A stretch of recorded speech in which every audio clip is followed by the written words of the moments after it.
एक बार जब द्रोणाचार्य अपने सभी शिष्यों के साथ नदी में स्नान करने गए, जब द्रोणाचार्य को ज्ञात हुआ कि वो अपनी धोती भूल आए हैं आश्रम में, तभी उन्हें अपने प्रिय शिष्य अर्जुन को बुलाकर आश्रम जाने के लिए कहा और अपनी धोती लेकर आने के लिए बोला। गुरु का आदेश पाकर जब अर्जुन आश्रम की ओर चल दिए, गुरु ने सोचा अभी अर्जुन को आने में समय लगेगा, क्योंकि मैं सभी शिष्यों को मंत्र शक्ति का महत्व समझा दूं। गुरु द्रोणाचार्य ने शिष्यों से कहा, गदा एवं धनुष में शक्ति होती है, किंतु मंत्र उससे अत्यधिक शक्ति होती है। ऐसा कहकर गुरु द्रोणाचार्य जी ने भूमि पर एक मंत्र लिखा। उसी मंत्र से अभिमंत्रित होकर बाण छोड़ा। उस एक बाण ने वृक्ष के सभी पत्तों को छेद दिया। ये देखकर सभी शिष्य आश्चर्य में पड़ गए। कुछ समय बाद गुरु की धोती लेकर वापस आए तो अर्जुन ने देखा कि वृक्ष की सभी पत्तियां में छेद है। वह सोचने लगे कि जब पहले मैंने देखा तो ऐसा नहीं था। जरूर गुरुजी ने सभी शिष्यों को कोई रहस्य बताया होगा।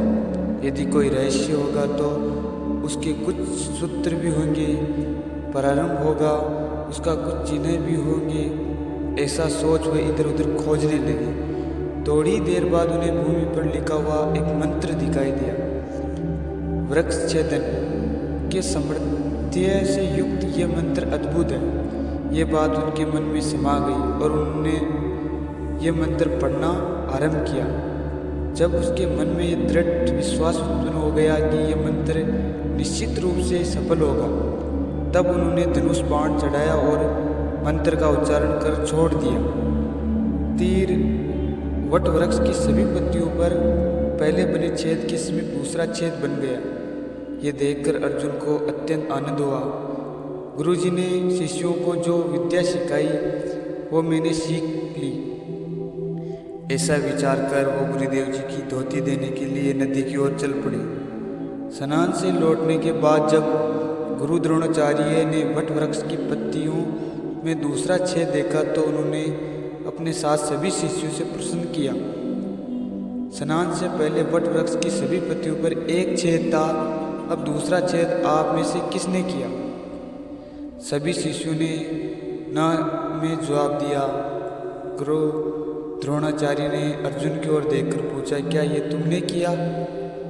अर्जुन संकोच के साथ बोले, गुरुजी मैंने आपकी आज्ञा बिना आपके मंत्र का प्रयोग किया है, क्योंकि मुझे लगा कि आपने सबको ये विद्या सिखा दी। तो मैं आपसे इस विषय में पूछकर आपका समय न गवाकर अपने आप सीख लूँ। गुरुदेव जी मुझे चूक हुई हो तो क्षमा कीजिएगा। अर्जुन की ये बात सुनकर द्रोणाचार्य बहुत ही प्रसन्न हुए और बोले, हे अर्जुन, तुमने धैर्य दिखाकर यह प्रयत्न कर उत्तीर्ण हो गए हो। तुम मेरा सर्वोच्चतम शिष्य हो। तुमसे श्रेष्ठ धनुर्धर होना असंभव है। इससे सीखना चाहिए कि प्रत्येक शिक्षक को सीखने के प्रति जिज्ञासु और जागरूक होना चाहिए।